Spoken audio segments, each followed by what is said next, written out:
Hey guys, and welcome back to my reading show. Today is the conclusive part of a Ramble in Aphasia. So let's just do this and finish it. Goodbye, Mr. Belford, she said with her happy, sorrowful smile as she stepped into her carriage. I attended the theater that night. When I returned to my hotel, a quiet man in dark clothes who seemed interested in rubbing his fingernails with silk handkerchief appeared magically at my side. Mr. Pinhammer, he said casual, ca- casual, casually, giving the bulk of the attention to his forefinger. May I request you to step aside with me for a little conversation?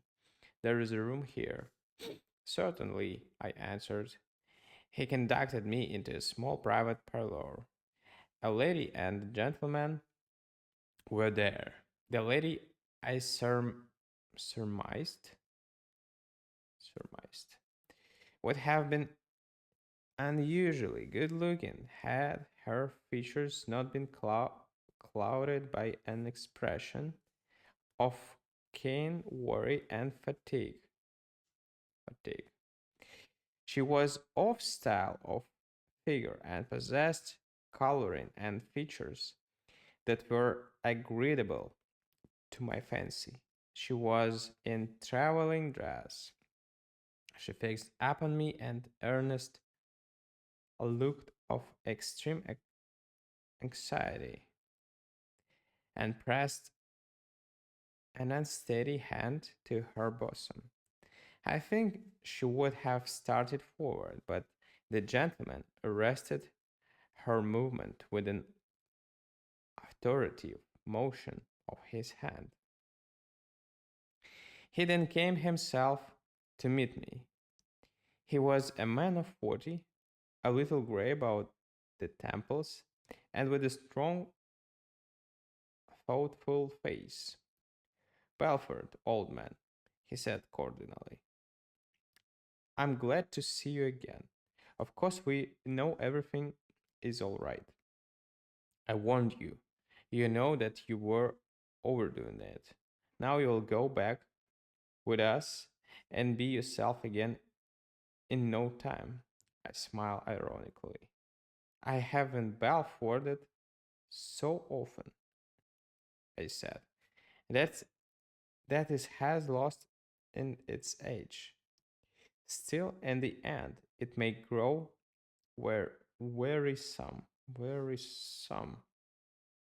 Would you be would you be willing at all to entertain the hypothesis that my name is Edward Pinhammer and that I never saw you before in my life?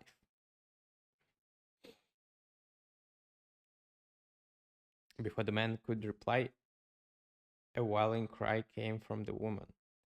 She sprang past his detaining arm. Elwyn, she sobbed,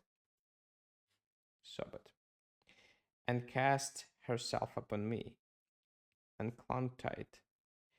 Elwyn, she cried again, don't break my heart. I'm your wife. Call my name once, just once. I could see you dead rather than this way. I unwound her arms respectfully but firmly.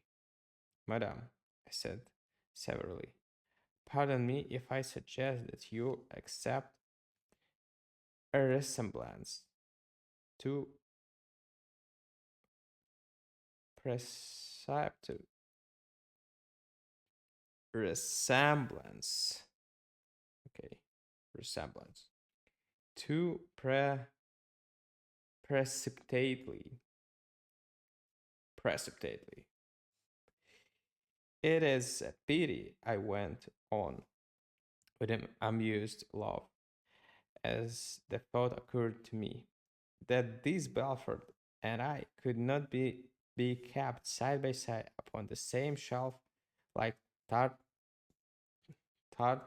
tartrates of sodium and antimony for purposes of identification. In order to understand the allusion, I concluded airily, it may be necessary for you to keep an eye on the proceedings of the Druggist National Convention. The lady turned to her companion and grasped his arm. What is it, Dr. Wolney?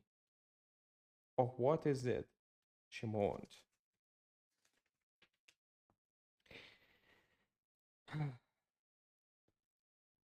He led her to the door. Go your room for a while, I heard him say. I will remain and talk with him. His mind? No, I think no. Only a portion of the brain. Yes, I'm sure. He will recover. Go to your room and leave me with him. The lady disappeared. The man in dark clothes also went outside, still manicuring himself in a thoughtful way. I think he waited in the hall. I would like to talk with you a while, Mr. Pinhammer, if I may, said the gentleman who remained. Very well, if you care to, I replied, and will excuse me if I take it comfortably. I'm rather tired. I stretched myself upon a couch by a window and lit a cigar. He drew a chair nearby. Let us speak to the point, he said, so soothingly. Your name is not Pinhammer. I know that as well as you do, I said coolly. But a man must have a name of some sort. I can assure that I do not extravagantly admire the name of Pinkhammer.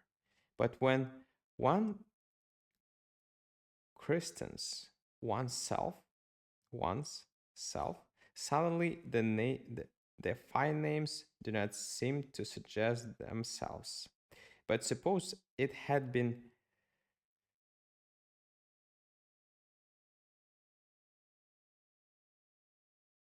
Schring, Schring, Schringhausen or Scroggins. I think I did very well with Pinhammer. Your name, said the other man seriously, is Alan C. Belford, and you're one of the first lawyers in Denver. You are suffering from an attack of aphasia, which has caused you to forget your identity. The cause of it was over application to your profession, and perhaps a life too bare of national recreation and pleasures. The lady who just left the room is your wife. She is what I would call a fine looking woman, I said after a judicial pause. I practically, particularly, I particularly admired the shake of brown in her hair. She is a wife to be proud of. She is a wife to be proud of. Since your disappearance nearly 2 weeks ago, she has scarcely closed her eyes. We learned that you were in New York, though a telegram sent by Isidore Newman, a traveling man from Denver. He said that he had met you in a hotel here and that you did not recognize him. I think I remember the occasion, I said. The fellow called me Belford, if I'm not mistaken. But don't you think it about time now? But don't you think it about time now for you to introduce yourself? I'm Robert Wolney, Dr. Wolney. I have been your close friend for 20 years.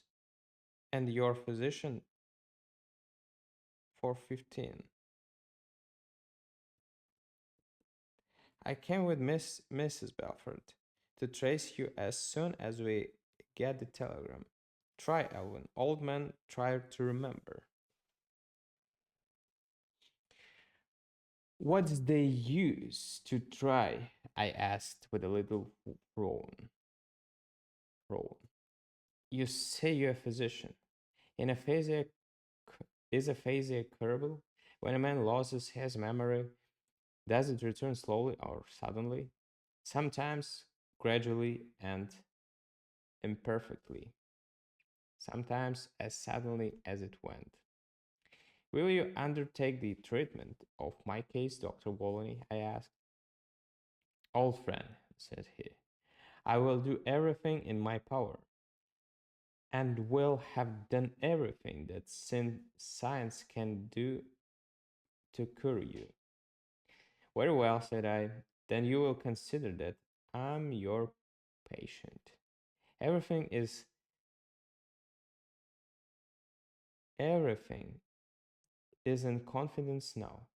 Professional confidence, of course, Dr. Wolney. I get up from the couch. Someone had set a vase of white roses on the center table, a cluster of white roses freshly sprinkled and fragrant, sprinkled and fragrant, sprinkled and fragrant. I threw them. I threw them far out of the window, and then I laid myself upon the couch again. It will be best, Bobby, I said, to have this cure happen suddenly. I'm rather I'm rather tired of it all, always. Anyway, you may go now and bring Marian in. But, oh, Doc, I said with a sigh. I kicked him on the shin. Good old Doc. It was glorious. Okay. Thank you for listening to me today and see you tomorrow for the next story, guys. Thank you. Bye.